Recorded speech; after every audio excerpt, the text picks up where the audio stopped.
우리 하나님께서 예비하신 긍휼을 여러분 모두에게 가득하게 부어주시기를 간절히 바랍니다.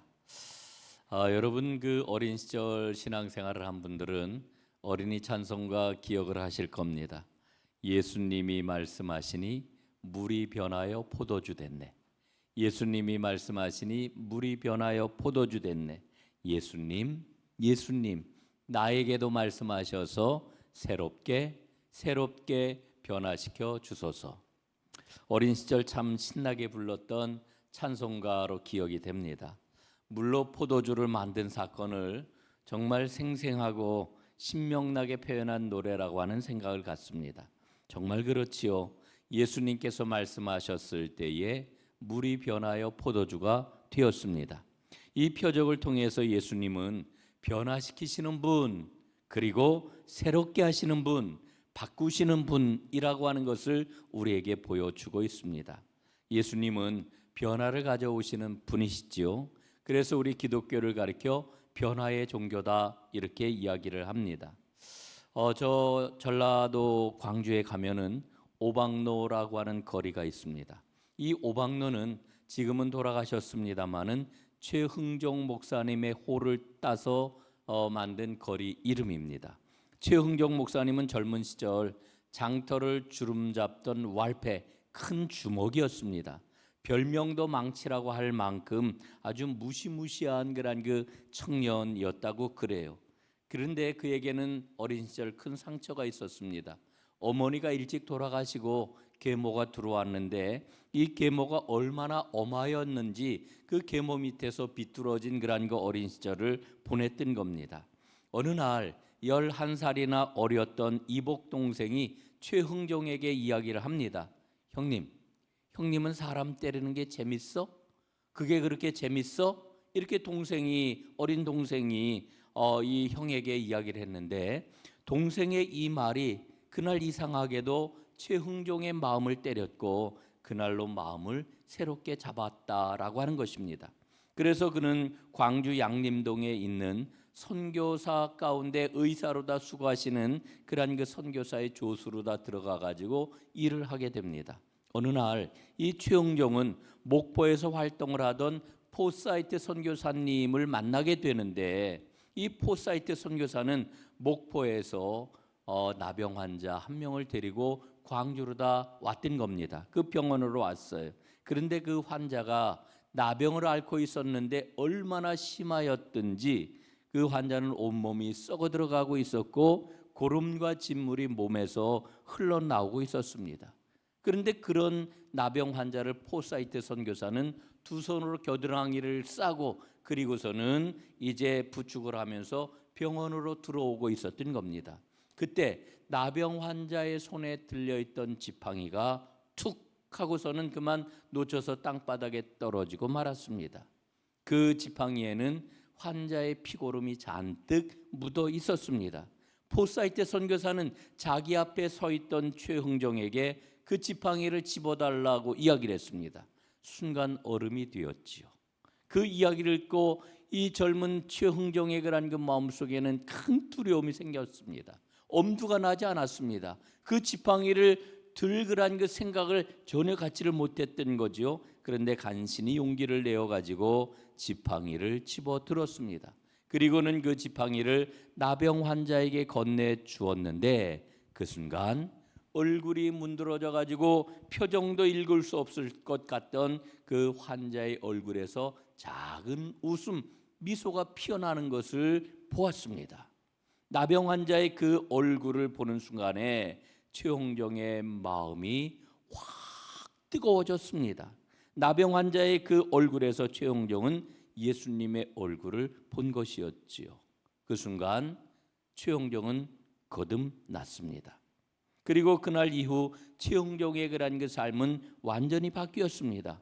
그는 나병 환자와 살기 시작을 했고 함께 그들과 활동을 했고 그리고 그 과정에서 수많은 그런 결실들을 맺게 되었습니다. 최흥종의 그와 같은 그런 결실들은 사실 오늘 시간이 짧기 때문에 소개를 할 수가 없는데 엄청난 영향력을 미치는 이와 같은 역할을 했던 것입니다. 여러분, 예수님을 만나면은 옛사람이 변하여 새 사람이 됩니다. 죄인이 변하여 의인이 됩니다. 여러분, 예수님이 가져오신 이 변화를 누리기 위해서 그런데 우리가 꼭 기억해야 될 게 있는데 그 필요한 것이 있다라고 하는 겁니다. 예수님이 가져오신 변화를 누리기 위해서 꼭 필요한 것 한 가지가 무엇일까? 그것은 바로 순종입니다. 순종. 최흥종이 차마 집어 올릴 수 없었던 피고름 묻었던 그 지팡이를 집어 올렸던 것처럼 주님 앞에 순종하는 그와 같은 모습이 우리에게는 반드시 필요합니다. 오늘 우리는 요한복음을 읽고 있는데 이 요한복음에는 특징이 있습니다. 요한복음에는 모두 8개의 표적이 기록이 되어 있습니다. 그런데 흥미로운 것은 공간복음서에는 비유가 얼마나 많이 기록이 되어 있습니까? 여러분, 요한복음에는 비유가 하나도 기록이 되어 있지 않습니다. 그리고 이 표적을 통해 가지고 우리 주님께서는 그 영광을 드러내고 계시는 것을 우리는 발견을 하게 되는 거지요. 여러분, 그래서 이 요한복음 표적의 책이다 이렇게도 이야기할 수 있습니다. 이 표적이라고 하는 말은 히라보 세메이아라고 하는 단어를 번역한 말인데 영어 성경에서는 이 포세이아를 사인이라고 하는 말로 번역을 했습니다. 그러니까 이 표적이라고 하는 것은 단순하게 놀라운 사건을 말하는 게 아니고 이 사건을 통하여 무엇인가를 나타내 보이는 사인이라고 하는 그런 의미가 되겠습니다. 여러분, 한번 요한복음에 나오는 표적들을 보십시오. 예수님은 날 때부터 맹인이 되었던 사람을 고쳐주시지 않았습니까? 이 표적을 통해 가지고 예수님은 영적인 눈을 뜨게 해주시는 분이다 라고 하는 것을 드러내는 것입니다. 또 오병이어의 표적을 우리가 보게 되는데 예수님은 하늘로부터 내려온 생명의 떡이다 라고 하는 것을 보여주고 있는 것이지요. 여러분, 그렇기 때문에 오늘 우리가 이 물로 포도주를 만드신 이 표적을 보면서 과연 이 사건을 통해 가지고 하나님께서는 우리에게 무엇을 말씀하시는 것일까? 여기에 초점을 맞추고 오늘 말씀을 읽어야 될 것입니다. 여러분, 요한복음은 표적을 통해서 예수님이 하나님의 아들이시라고 하는 것을 드러내고 있다라고 하는 거 큰 전제가 되고 있는 거지요. 여러분, 오늘 표적이 일어나고 있는 장소를 한번 생각을 해 보십시오. 갈릴리 가나에 있는 혼인잔치집입니다. 오늘 일어난 이 표적을 보게 되면은 예수님이 누구신지 또 예수님이 세상에 가져오신 게 무엇인지를 우리에게 보여주는 그러한 그 내용을 우리가 읽을 수가 있는 겁니다. 전통적으로 유대인에게 이 혼인잔치라고 하는 것은 미래적인 구원의 때를 보여주는 상징이었습니다. 그러니까 오늘 가나의 혼인잔치에서 예수님은 이 표적을 우리에게 보여주심으로 예수님이 가져오실 그 구원의 궁극적인 때가 얼마나 풍성한지, 얼마나 흥겨운지, 얼마나 행복한지를 우리에게 보여주고 계시는 것이지요. 그래서 오늘 이 표적을 한마디로 다 이야기를 하면은 미리 앞당겨서 보여주시는 하나님 나라의 행복, 이렇게 정리를 저는 한번 해보았습니다. 미리 보여주시는 하나님 나라의 행복, 그렇습니다. 하나님 나라가 얼마나 행복하고 아름다운지 오늘 성경은 우리에게 일러주고 있는 것이지요. 여러분, 오늘 말씀을 보니까 예수님께서는 어머니와 그리고 제자들과 함께 혼인잔치에 초청을 받았다 이렇게 일러주고 있지요. 그런데 오늘 말씀을 읽으면서 굉장히 흥미로운 그런 그 부분이 있는 것을 발견합니다. 무엇입니까? 그 예수님의 어머니 마리아가 매우 적극적으로 아들이신 예수님께 요청하고 있는 이런 모습입니다. 여러분, 마리아의 이와 같은 적극적인 모습은 아마 복음서 가운데서 오늘 요한복음 2장이 유일하지 않을까 하는 생각을 갖습니다. 마리아는 아들 예수님께 잔치집 문제에 개입해 달라고 적극적인 충문을 하고 있습니다. 여러분, 마리아가 왜 이렇게 나서는 것일까요? 오늘 성경에는 그 이유가 기록이 되어 있지 않습니다. 그런데 성서학자들은 이야기하기를 이 잔치가 이 마리아와 매우 가까운 친척의 잔치였기 때문에 마리아가 이렇게 적극적으로 예수님께 나서고 있다, 이렇게 이야기를 하지요. 여러분, 중요한 것은 마리아의 이 적극적인 요청 때문에 예수님의 능력이 밖으로 드러나게 되었다라고 하는 것입니다. 여러분, 지금 잔치집에 혼인잔치가 지금 진행이 되고 있는데, 그런데 잔치가 한창인데 이 잔치집에 포도주가 떨어지고 말았습니다. 여러분, 당시 유대인들은 잔치를 얼마 동안이나 했느냐 하면은 일주일 동안 잔치를 했다고 그래요. 그리고 이 혼인잔치를 이렇게 오랫동안 하는 중에서 제일 중요한 음식이 뭐였느냐 하면 바로 포도주였습니다.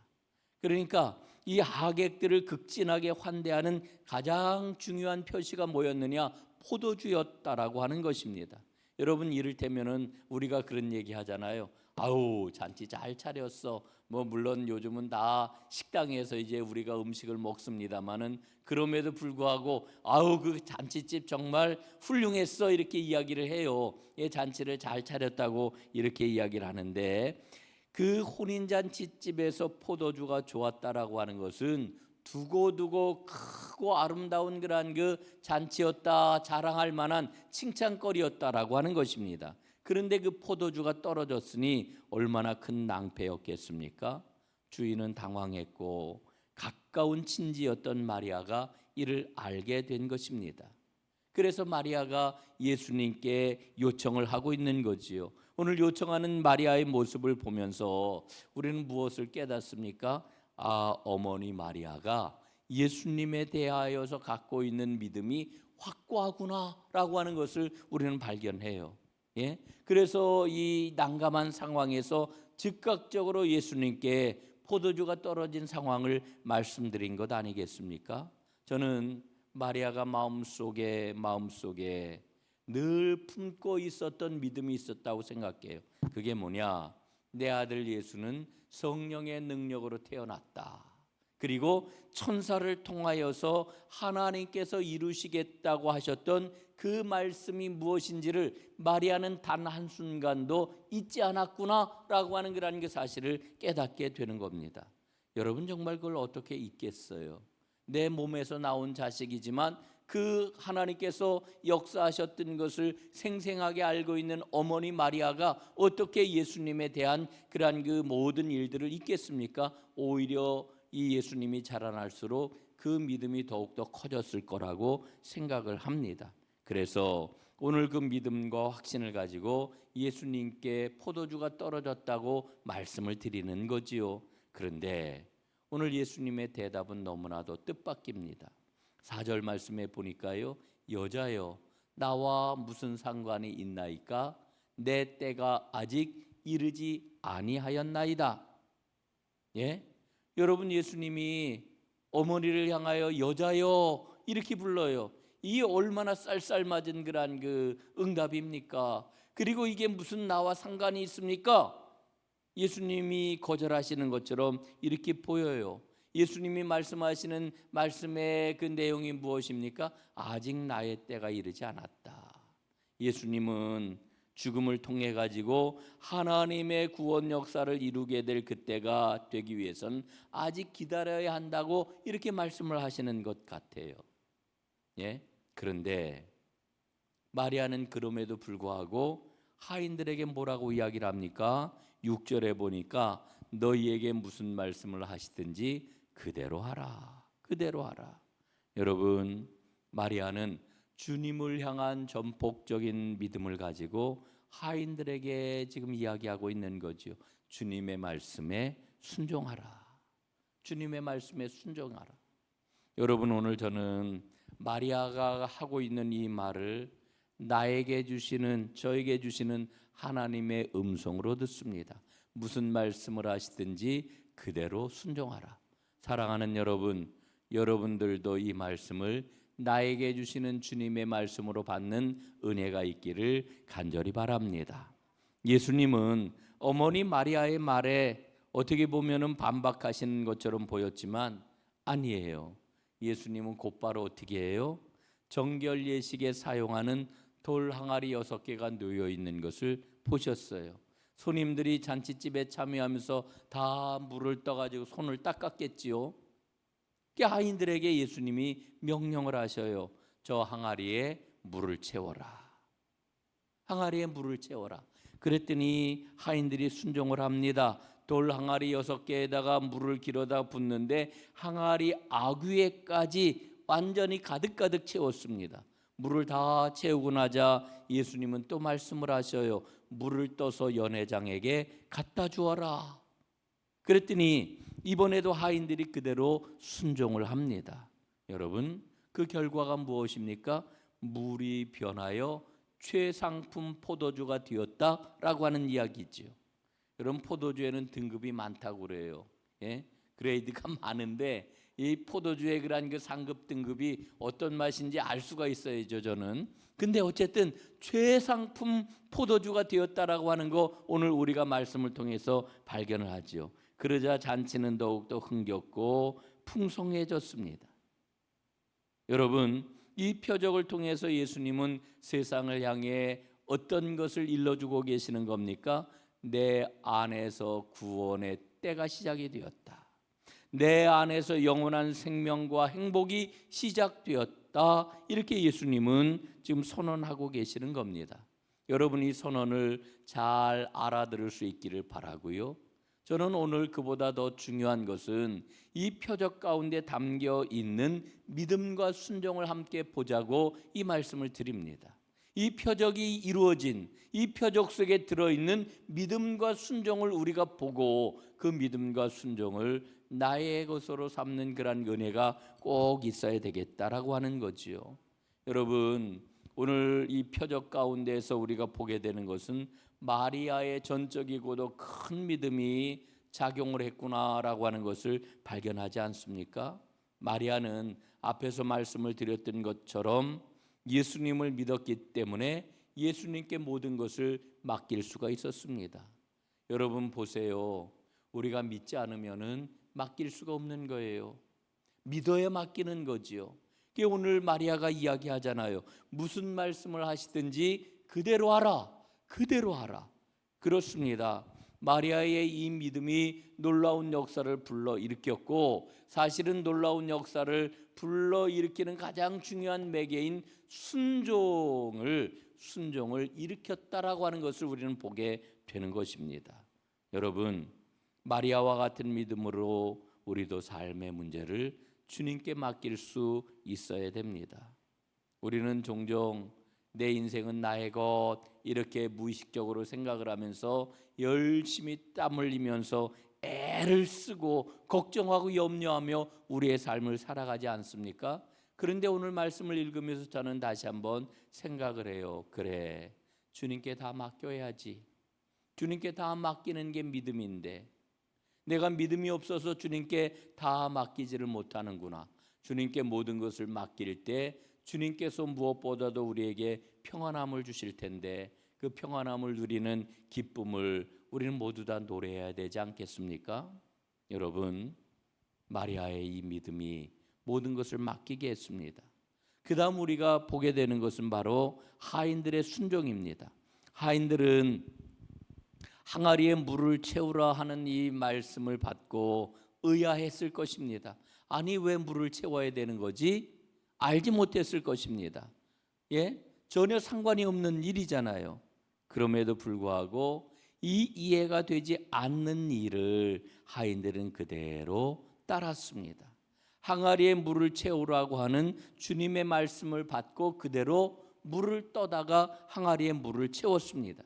그리고 더 놀라운 것은 그 물을 떠다가 연회장에게 주라 하는 그런 그 황당한 명령 앞에 순종을 했다는 거지요. 이런 게 얼마나 황당해 보여요. 예? 물을 갖다 보라 그래서 부었더니 이번에는 그 물을 떠가지고 그걸 연회장에게 잔치를 주관하는 그러한 그러한 그 주인에게 그걸 갖다 주라는 거예요. 여러분 이게 정말 너무너무 황당하지 않아요?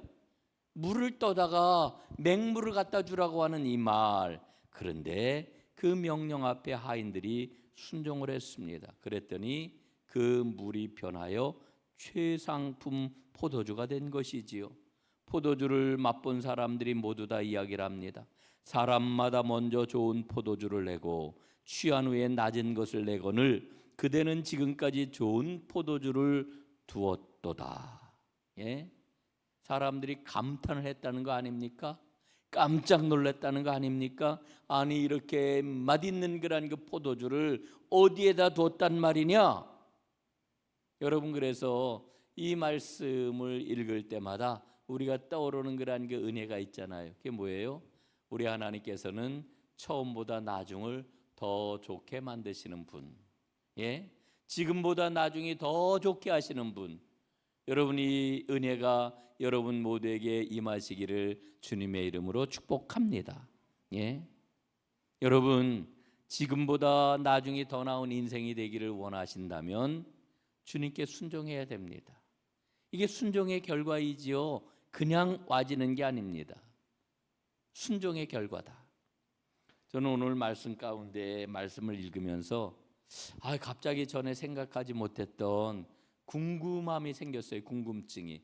그 궁금증이 뭐냐면은 항아리에 물을 가득 채웠다고 그랬잖아요.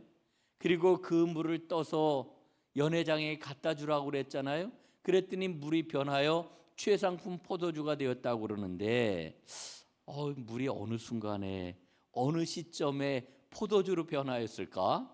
이런 생각이 문득 들었어요. 여러분, 어느 시점에 물이 변했을까요? 여러분 한번 생각해 보셨습니까? 어느 시점에 물이 포도주로 변한 거지? 오늘 성경은 거기에 대해서 전혀 말씀이 없으시잖아요. 저는 이거 개인적인 생각입니다. 저는 하인들의 순종이 완결되는 바로 그 시점에 물이 포도주로 변하지 않았을까 이렇게 생각을 합니다. 그러니까 물을 떠서 연회장에게 주라 예수님이 말씀을 하셨고, 하인들이 물을 떠가지고 연회장에게 전달하는 그 순간 물이 변화의 포도주가 되지 않았을까? 저는 이렇게 생각을 하는 거죠. 여러분, 그런데 어쨌든 어느 순간에 변화였든지 그게 중요한 게 아니고, 오늘 말씀을 보면서 저는 깨달아요. 하나님은 놀라운 역사를 이루시는 분이구나. 순종할 때 하나님은 놀라운 은혜를 베푸시는 분이로구나, 이걸 깨닫습니다.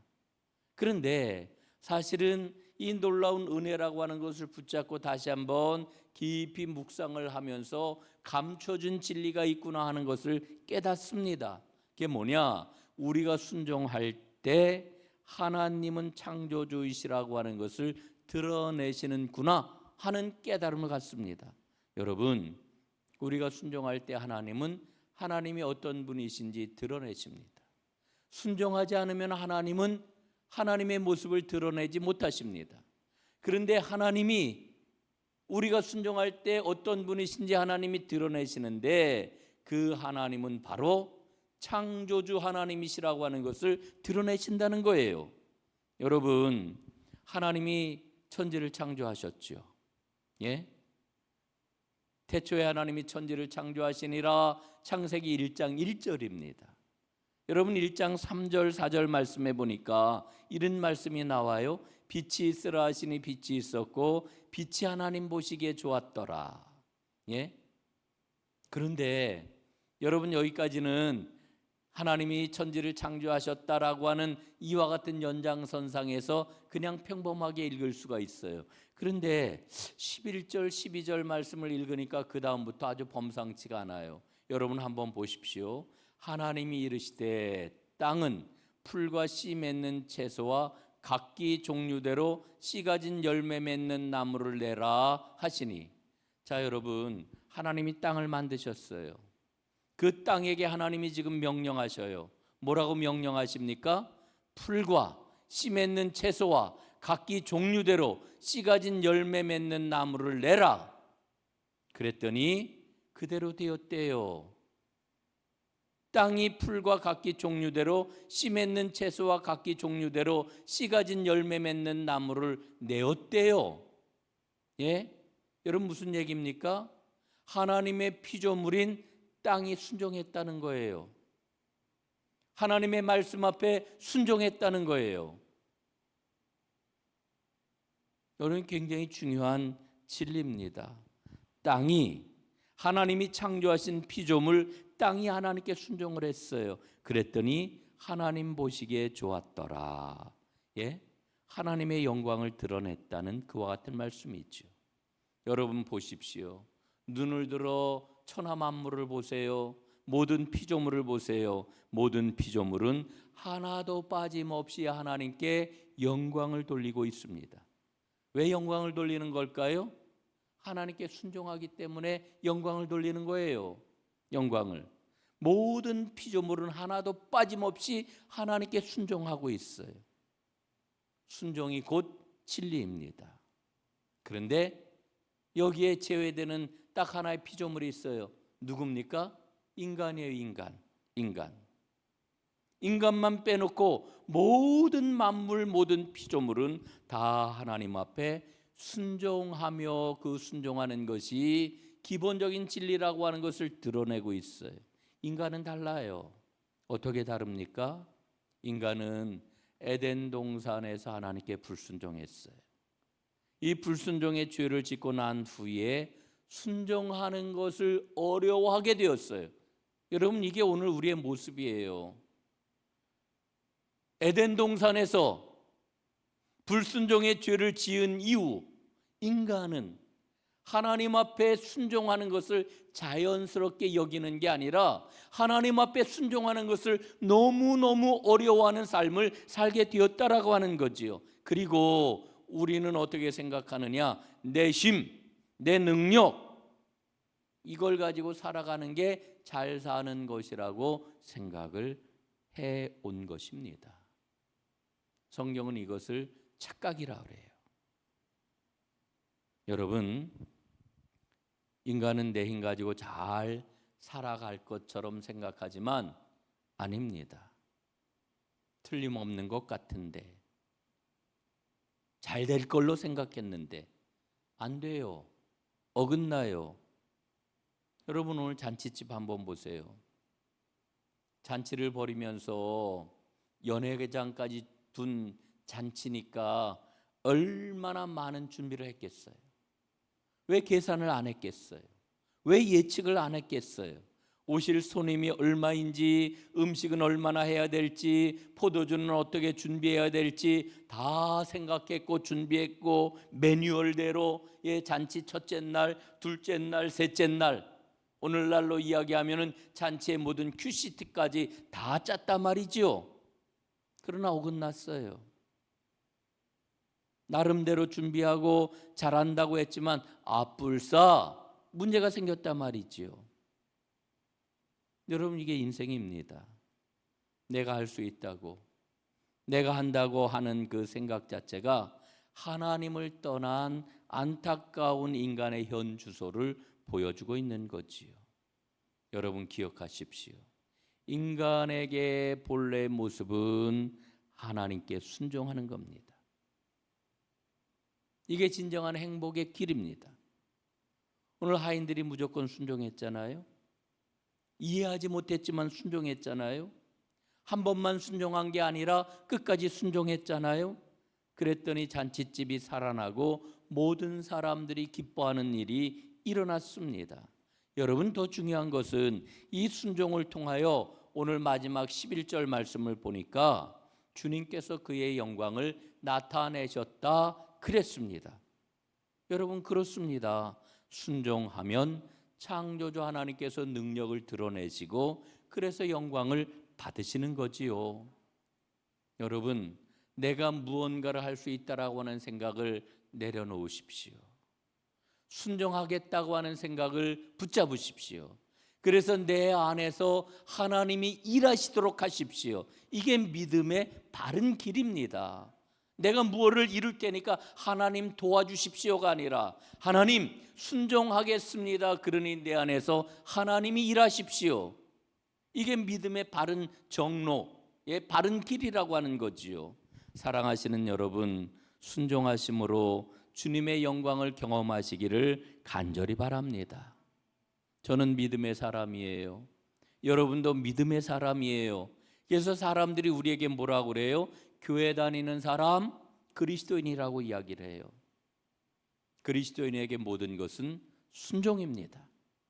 순종을 빼놓고 이야기할 게 없어요.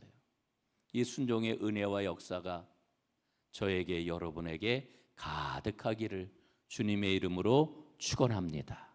기도하겠습니다. 살아계신 아버지 하나님, 오늘 마리아의 믿음을 통하여서 하인들이 순종하는 역사가 일어난 것을 보았습니다. 순종할 때에 하나님이 어떤 분이신지 이 땅에 그 모습을 드러내시고 우리의 순종을 통하여 하나님 영광을 받으시는 놀라운 역사가 일어나는 것을 보았습니다. 주님, 저희들도 순종의 사람이 되게 하여 주옵소서. 순종함으로 하나님께서 내 안에서 일하시는 놀라운 하나님의 사람들이 다 되도록, 그것이 진정한 생명의 길이요, 기쁨의 길이요, 평안함의 길이요, 복의 길임을 경험하고 간증하는 하나님의 사람들, 믿음의 사람들 다 되게 하옵소서. 예수님 이름으로 기도드리옵나이다. 아멘.